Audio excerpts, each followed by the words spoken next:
What's doing, everybody? Welcome to First Class Fatherhood. I'm happy and honored, as always, to be here with you guys. Thank you for tuning in, and I have got a tremendous guest to bring you today. Zoro the Drummer joins me on the podcast. Zoro has been beating the drums for decades now. He is a legend in the music industry. His styles include rock, R&B, and hip-hop. He has toured with and recorded with the likes of Lenny Kravitz, Bobby Brown, Frankie Valli in the Four Seasons, New Edition, and so many others.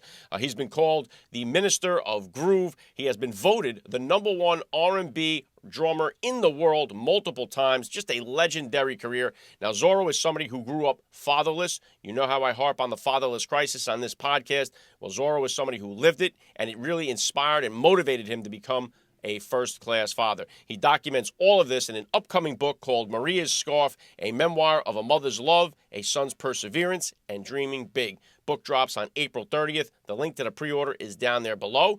While you're on the channel, scroll through and see all the other music industry dads that join me on the podcast here. Dads from NSYNC, Backstreet Boys, Boys to Men, hip-hop dads, R&B dads, legendary singers, Donny Osmond. Just go through the channel, check out all the music dads that have joined me on the podcast here. And as always, please help me spread the word about today's podcast. Every father in your neighborhood or in your contact list, let them know about the show that's here celebrating fatherhood and family life. You guys know it. Every day is Father's Day right here on the podcast. Here comes my interview straight up with Zoro the Drummer on First Class Fatherhood. First Class Fatherhood. That is where Alec Lace comes in with his popular podcast. And one of the most interesting was on a podcast. Alec Lace interviews high-profile fathers from actors to NFL players with a vision to change the narrative of fatherhood and family life. Right. Joining me now, First Class Father, Zoro the Drummer. Welcome to First Class Fatherhood.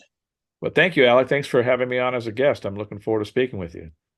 Well, it's a pleasure to have you here. Let's start it like this. How many kids do you have? How old are they? I have two children. My son, his name is Jared. He is 24, and my daughter's name is Jordan, and she is 22.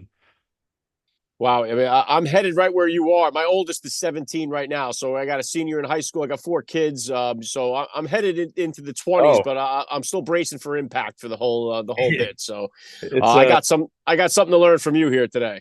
Well, well, I've got something to learn from you. You got twice as many kids. Well, let's go ahead. Just for the listeners who don't know, if you could just take a second to hit them with a little bit about your background, what you do. Okay, well, I am a drummer. I've been a drummer for 40 years around the world with, I've toured and recorded with Lenny Kravitz, Bobby Brown, New Edition, Frankie Valli and the Four Seasons, Lisa Marie Presley, lots of different people over 40 years. I'm also an author. I'm also a motivational speaker, and I have been a teacher, an educator for many years as well. Yeah, incredible. So obviously you've had a legendary music journey. Take me back, if you could, to the beginning of your fatherhood journey. You said oldest 24. So about how old were you then when you first became a dad? Where were you at in your career, and how did becoming a father kind of change your perspective on life? Yeah, first of all, I always wanted to be a father. I think we should start earlier. I was abandoned by my own as an infant, so I grew up fatherless. I grew up wanting to have a relationship with my father, sending him letters and cards and report cards, but he never responded. In most of my life, I finally met him at my high school graduation at 17. So one of my lifelong desires out of that pain was always to become a great father and to be for my children what I never had growing up. And then also from the pain of the fatherlessness and not just the abandonment, but the constant rejection from my own father. That sort of birthed in me somebody who became a rallier and a motivator and a teacher. So I have been inspiring people pretty much most of my life out of that particular wound, out of not having a father. So I've always been a champion of other people's dreams and other people's children, and have just mentored people all of my life. So it just goes to show no matter what you come from, you can make choices. But I poured that into my children immediately. So my son is 24. I'm 61. I think I was 36, if I did the math correctly. I think I was 36 when my son Jared was born, and I had been married for 4 years at that point. And I was already very well established in my career at that time. I was playing with Lenny Kravitz, and it was a good time. It was a good age. I mean, anytime you become a father, that's your reality. But for me, it was a little bit on the later side, which I was kind of glad about. Yeah, and listen, Zorro, one of the things I focus on so much on this show is the fatherless crisis that we have going on with so many kids growing up without a father or a father figure in their life. And it really has a devastating impact on our entire society. And if Oh, they don't, if these kids don't find that father figure somewhere, whether it be a teacher or a coach or even in the military, it's when they find it on the street. We are filling up prisons in this country with fatherless young men. And so I wanted to ask, who did become your father figure? Did you find positive male role models in your life? Who kind of took on that role for you as you were growing up? yes, well, the first people who sort of took on that role were my older brothers. So I have an older brother who's like 12 years older than me. His name's Armando, and then my next oldest brother is Ricardo. He's 5 years older than me.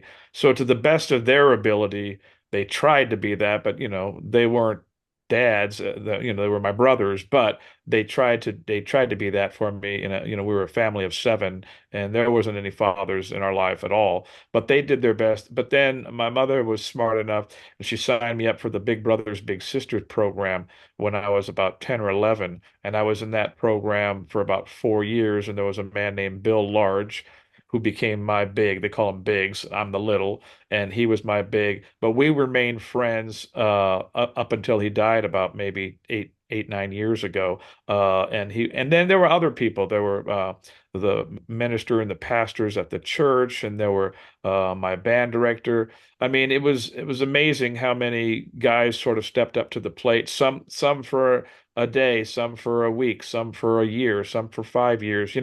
And they didn't play active roles every day, but just the fact that they gave me attention or encouraged me or loved on me made all the difference in the world. I wouldn't become the guy that I am today who rallies other people had I not had the love from those organizations. But yeah, the Big Brothers, Big Sisters, and then summer church camps. There were different leaders there that had impact on me.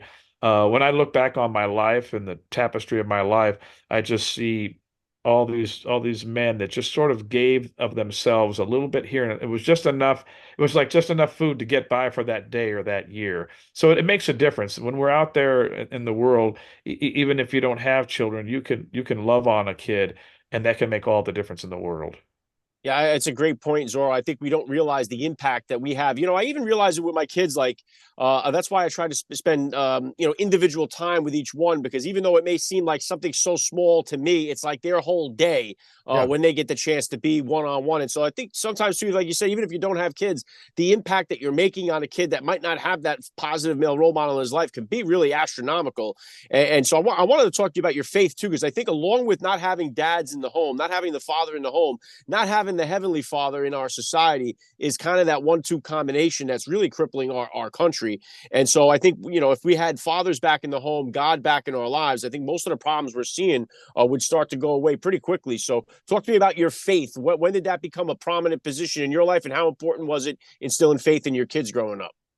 It was everything in both instances. First of all, it was my mother who instilled the faith in me. I mean, obviously, we all choose to believe in God or not. Nobody can make you do it. But her influence was very strong. She was a Christian woman. She had faith in God. She had to raise seven children alone that were completely no fathers in the scene whatsoever. So you got to have faith to get by on that. So I grew up going to church. I guess when I was about 10 or 11, when we moved from Compton, California, which is like the hood, to Grants Pass, Oregon, which is like Little House on the Prairie or the Waltons. It was like a whole, rural kind of living. But when we moved there, I started going to a Baptist summer church camp. And that's where I got saved, so to speak. That's where I gave my heart to the Lord. So I've been walking with God pretty much my entire life.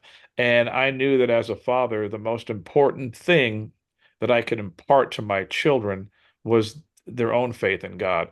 And so my wife and I been praying over them for 4 years before they were born. I actually have cassette tapes I made when my son and daughter were pregnant, and my wife.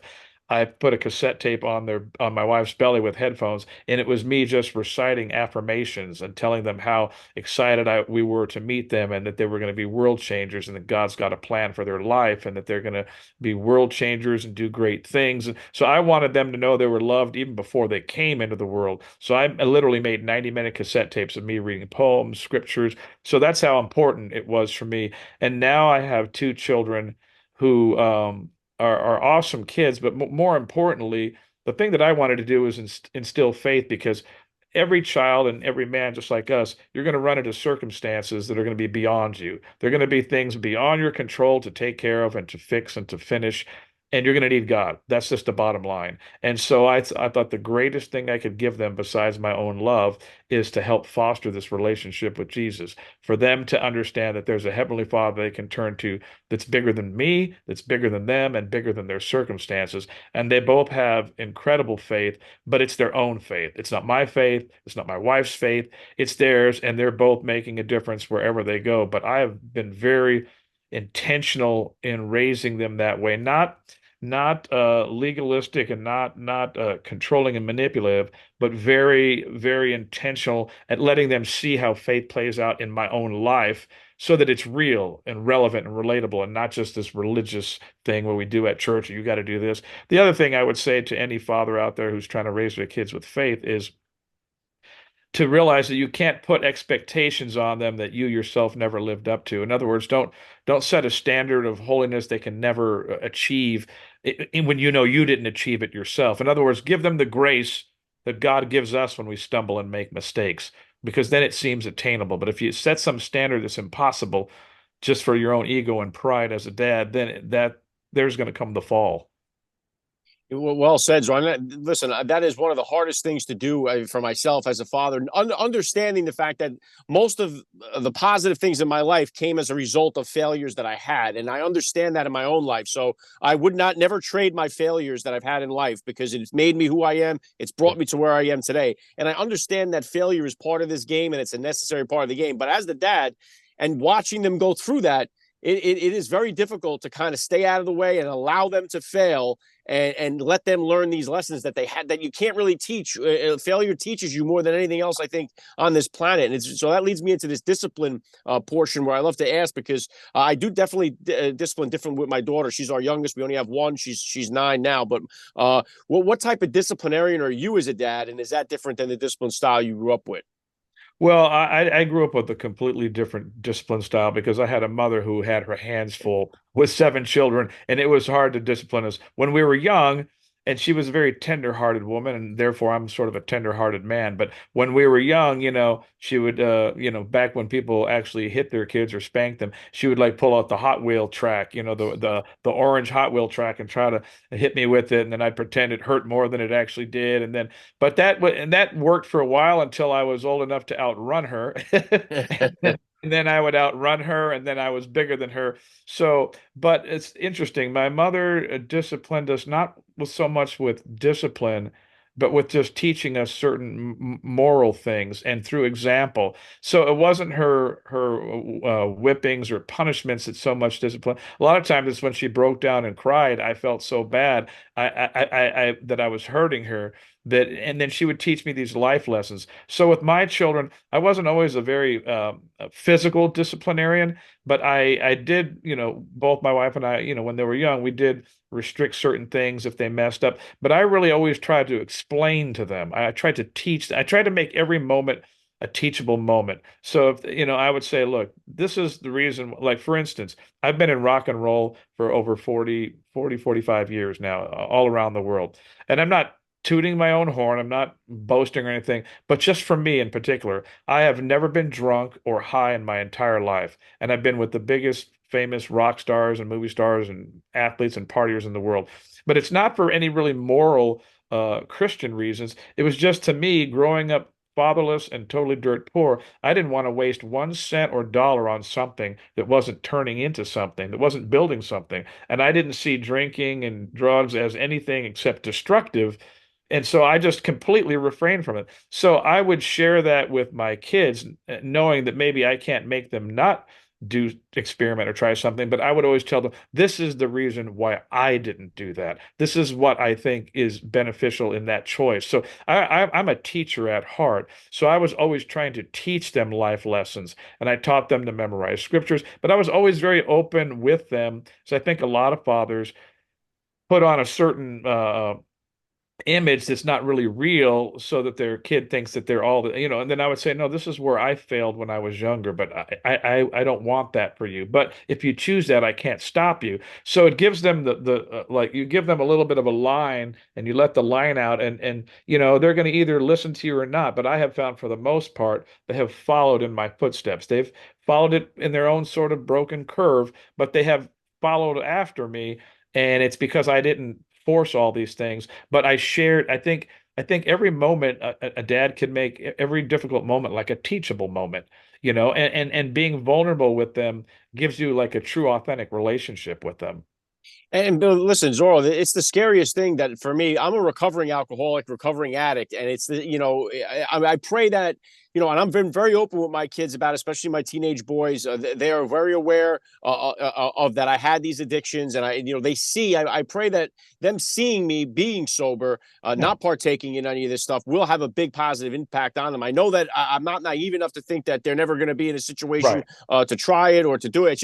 It's so scary because it's really destroyed so much of my own life, my own family, that I just pray that through my own actions and them seeing that will be enough. And like you said, at least they see you've always been sober, despite the fact that you've been in the situations where everyone would expect you to be drinking, expect you to be high, Yeah. and you remain true to your faith or true to your values and staying sober. And I pray that actions will speak louder than words in a sense. Well, in your case, it will because they see you, and by you being truthful and vulnerable, it shows them that you're a real man. Because we all struggle with things. Humanity is broken. Every man watching and every man in the world is broken in some kind of way, and so there's no way to live it out perfectly. We all have our different struggles, but I think by being honest and then them seeing you make that change and seeing you make that choice and that discipline, that's admirable. That's more, that's more respectful than to pretend like we've never struggled with anything. I've struggled with a lot of things, having no father and self-esteem and different things. And we all find different sorts of medicine to deal with the pain that we're going through. But I share that with them openly. And they both love the Lord with all their heart, and they both are difference makers. And so it can work. Yeah, and listen, we keep God first in our family here as well. And I know we talked about your mother quite a bit here. I know you have the book coming out late April, Maria's Scarf, a memoir of a mother's love, a son's perseverance, and dreaming big. What can you tell us about the book? What can we expect? Well, the book is going to touch the heart of any single person who reads it. The book has been a long time vision. I've been working on it for 15 years. It's really about this incredible love of a mother. So it's going to be for every mother out there, every father out there, but it's just about this incredible, incomparable love of a mother, a bond between a mother and son, an unbreakable bond with a family, and this kid, me, with a starry-eyed dream, and all the things that I have to overcome to live out the dream. So I had this dream of becoming a world-renowned drummer since I was a kid, and it's how my mother helped me through all the difficult times of poverty, fatherlessness. At one point, we lived in a car. I was the janitor at my own high school where I was discovered from the band director and put into the band program. It's really, think of my story as kind of like Rudy, Rocky, The Blind Side meets Forrest Gump. It's a story of epic overcoming proportions. It is just an incredible overcoming story that will touch every heart, inspire everybody, and show people that no matter what, no circumstance is too big to overcome with faith, with the love of someone. It could be a mother, a father, a grandparent, and vision and tenacity and hard work. So and then I have an agent shopping it. The vision is always to turn it into a Netflix series and a movie. But it's like it will be a feel good story like all of those, Invincible, Blind Side, Miracle, all those kind of sports movies. Only it's about a kid who wants to make it as a drummer and all the obstacles he has to overcome to get there. But it is so far of all the people who've read advanced copies and a lot of the endorsements I got from major people, they have told me they've loved it. But in truth, it's the vision that God gave me to share with people to inspire them never to quit, never to give up. It's a book that every guardian could hand to their kid, and also it's a book that inspires parental guidance. From whether it's from a man or a female or a big brother from the Big Brother program. It's just to show you that the people that make the difference in your life, you never know what's going to happen to that kid. And I became a drummer, I became a preacher, a speaker, a teacher, and my goal with this book is to inspire people and to touch people's hearts. And in a world filled of chaos and calamity and confusion, comes a story that pierces through the darkness with light and hope that shows you, man, with God, it's all possible. And I started writing a diary, Alec, when I was 10 years old. So I've literally been writing this book for 50 years because I kept the diary up from 10 into my 20s. So there are a lot of diary entries in the memoir. Some will make you cry and some will make you laugh your butt off, but they were never intended. They were just a kid telling you his feelings. I wasn't thinking I'm going to write a book, but I've been chronicling my life, my entire life, and saving every part of it. But this has been a lifelong dream to get this story out there, to honor my mother and to honor all the people that were part of my journey, and to inspire every single reader out there to not give up on your dream, and to also realize that you're also helping someone else fulfill their dream just by loving on them, by encouraging them.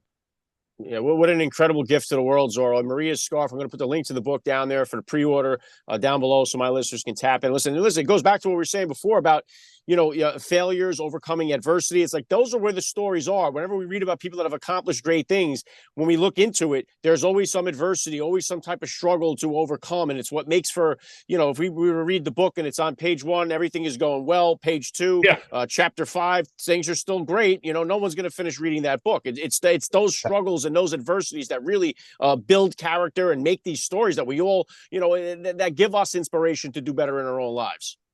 Well, you're totally right. I mean, you're right. And also those things give us character in life. I mean, I don't regret any of the hardships that I went through. And, my mother was Mexican. And so when we moved from Compton to Oregon, we experienced all kinds of racism and things. And I didn't even speak Spanish, never been to Mexico, but they hated me because they hated her, but all those things formed in me compassion. Like the older I get, the more I just have compassion and mercy on all people because it's just a struggle being human, right? And so there's a line in the book where I describe myself as, and this was truly me, I was part sinner, I was part saint, part dreamer, part schemer, but I was all heart in my epic quest for significance. So I was really, everybody is part sinner and part saint, right? Even a criminal can do something really good. You know what I mean? You go like, and you'll see it in the movies, it's like a guy's a total killer, but then he'll save this one kid or what, so we all have within us the capacity to be good, the capacity to be evil. We're all part saint, part sinner. We're all dreamer and schemer. And with myself, I just had this epic quest that I wanted to be somebody because of the brokenness of my past. But now the greatest thing that comes out of this is how I'm able to help so many other people. When I meet people around the world in the airport, or drummers recognize me, or people recognize me, and they go, "Oh," and a young kid will come up to me and say, "Oh, man, let's take a picture together." So that way, when you're famous, I can say, "I met you when you were 12 at the airport." So I'm like always speaking words of life into them, and words are powerful. I do a whole message on the power of words, and I'm always trying to speak words of life because I've hung on to the few words that people spoke to me when they said, "Hey, you're going to be a superstar drummer." And I would recite that sentence in my head over and over every time I was rejected at an audition. "Hey, Danny Wilson said you were going to be a superstar drummer." So our words carry power. And for me, the book is a way for my words and my story, to carry on long past when I'm not here. I will still be able to impact people because next to food, clothing, and shelter, mankind survives off of story. That is the fifth thing that makes sense of life. We survive off the Bible. Written word is how we make sense, and stories passed down is how humanity makes sense of life. So the book it's really more than just writing a book. It's passing on something. There's only so many one-on-one interviews I'm going to be able to do with people like you, Alec. There's only so many people I'm going to encounter in person that I can talk to or mentor. But a book has a way of spreading around the world and touching hearts everywhere that you'll never meet. And that was the whole vision and the reason why I endured the 15 years of working on it to get it out there was because God put that in my heart to do. It was a vision he downloaded over and over and over, and I just refused to give up on it. Yeah, incredible, Zor. Yeah, Maria's Scarf. Again, the link to the book, the pre-order is down there in the description below. And I want just to get into the musical part of it then too, Zor. As you say, when you came onto the scene, starting your musical career with drumming, it was a totally different scene than it is now. The way that people are being discovered, just the Yep. rise of social media, YouTube, all these other things. What would be? I mean, I have a nephew that's a drummer, passionate into drumming. What is your advice to the aspiring drummer that's out there today, aspiring musician that's out there today with dreams of making it? I would say the first piece of advice is to develop your talent to the highest possible level you can. In other words, don't look for shortcuts and don't look for, oh, if I post this on YouTube or if I do that. If you just become the most awesome, incredible drummer you can, that talent will rise to the top. People notice excellence in any field. If you're great at what you do, and if you're not great at what you do, you can have a million viewers, but that doesn't mean anybody's going to hire you because if you're not great at what you do, you can't deliver. So, God gives us all talent. And some of us, he gives drumming talent, but he gives it to you in the form of a seed. Like an oak tree doesn't start off as an oak tree, it's always an acorn, right? So he gives us the seed of potential to be great, but we must develop it. We must plant it, fertilize it, water it, develop it. And so my advice is be great. Be the best you can be. So the second you play with anybody, they're going to go, man, I heard this kid named Alec. He was ferocious on the drums, man. And that is how you rise to the top. That's also how you sustain a career because you could get lucky and luck up on a good gig once. But if you're not really versatile and that gig is over after a while, then like, what's your next thing going to be?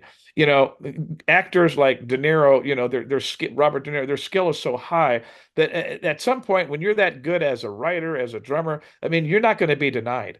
People are going to go, that guy, I got to have that guy or that girl. And so that's because today everyone's trying to look for a shortcut and everybody's trying not to work hard. And I'm like, man, there's no way around it. You got to put in the 10,000, in my case, 100,000 hours and everything. I worked for 15 years on the book, but it really started off as a diary entries. I've read over 300 books. I have studied the craft of writing memoir. I always knew I had a story to tell, but I had to, and I'm a good storyteller, but I still had to develop the craft of writing. So I approach writing the same way I would drumming or speaking, and I would say that to anybody, whether you're a drummer or whatever you want to do, be the best at it and take pride in the work that you do and take pride in the fact that you've been given a great gift and be grateful that the gift you have is free from God because at the end of your life, God's going to ask you to give an account of your life and what did you do with the gift because the gift is free, but you developing it costs something. So don't forsake the process and don't negate the work. Yeah, really, really well said, Zora. Yeah, so I would liken it to building your foundation on the rock as opposed to building the foundation on the sand, right? So having that fundamental foundation is key to it. I love what you say there. Last thing I want to hit you with here, I'd love to ask all the dads that I get on the podcast, what type of advice do you have for that new father or for that about to be dad who's out there listening? Realize that it's the most important job you'll ever have. A lot of people always ask me, what's been my favorite gig? That's a question people ask. Hey, of all the people you played with, what's your favorite gig? And I always tell them, my favorite gig has been being a dad. That is nothing in your life will be deeper than that. No accomplishment will mean more. And at the end of people's lives, the biggest regrets that fathers have is that they weren't good dads or they didn't spend enough time with their children. No super celebrity or superstar or rock star, sports star at the end of their life is going, gee, I wish I had more awards. You know what they're saying? I wish I was a better dad. I wish I would have spent more time with my son or daughter. I wish I would have forgiven them. I wish I would have been there for them. So my advice is realize you're about to take the most important journey of your life and be intentional. You don't stumble on excellence in any other place in life. So why would you stumble on excellence as a father? You're not going to stumble on excellence to be a husband or a father. It is going to be intentional. It is going to be by studying, by learning, by asking questions, and by having a teachable spirit. And so you won't become an excellent father any more accidentally than becoming a great athlete by accident. It's all so I don't know why people think that when it comes to marriage or when it comes to parenting, that all of a sudden you don't need any training or you don't need any knowledge or you don't need to practice or you don't need any, but you're just going to suddenly be great at something that everything else would require an intense amount of time spent in learning that, right? So like just realize that this is something you're going to have to learn, something you're going to have to read about, invest in, take classes, but it will be the best investment you'll ever make in your life, and nothing will impact more. You being a good dad will impact countless future generations. Because if you raise awesome kids that are going to be difference makers, you've made a difference for the millennia, for future generations. But if you've raised a couple of jackasses because you were lazy and incompetent and weren't there, then you've affected the future generations in a negative way. So it's more than about just your own kids. It's about who they're going to impact throughout eternity, because it's an eternal thing. Every good dad today affects so many people in the future and has no idea. So take it serious and be open and teachable and learn from other people and learn from your mistakes. Yeah, that's my advice. Yeah, I love the message, Zoro. Listen, this has been an honor for me. Again, Maria's scarf, the link to the book is down there in the description below for the pre-order. Get down there, tap it, order a copy for yourself, any father in your family. This has been an honor for me. Zoro the Drummer, thank you so much for giving me a few minutes of your time here on First Class Fatherhood. Alec, thank you so much for the privilege. You're awesome. You're doing great work. Keep up the great work with the podcast and being a father. Super proud of you and super honored to be a guest on your show. And by the way, you are the very first interview as we start the approach for the book. So this will always be, and you know how appropriate that it was about fatherhood, because that's the thing that's dearest to my heart. So I'll always remember this will be the first one in many to come, but it started off with fatherhood. I didn't have one. I became one. You're one, and we're promoting fatherhood. What a great way to start. Yeah, I love that. There's nothing more important. I believe it when I say it. I think it's the number one problem we're having in our country, in our world. Fathers are so much more important than people think. And that's why I bring on so many different celebrities like yourself that have accomplished so many great things in life that say, yeah, I've done all these things, but the thing that's brought me the most fulfillment has been being a father. We need to get that message, especially out there to the young men in this country. Amen and amen and amen, brother. Keep doing it. You're doing the great work. Thank you. Alec Lace has interviewed more than 700 dads on his award-winning podcast, First Class Fatherhood. Dads from all walks of life, including Tom Brady, Deion Sanders, Matthew McConaughey, Steve Harvey, Tony Hawk, Eric Trump, and so many more. Find out why First Class Fatherhood has been #1 on the iTunes charts. Who these men are as fathers and how they raise their children is far more important than anything they accomplish in their careers. Alec Lace encourages his high-profile guests to share their fatherhood journeys and offer advice to new and soon-to-be dads. Let every father in your contact list know about First Class Fatherhood. Available wherever you get your podcasts. Every day is Father's Day on First Class Fatherhood.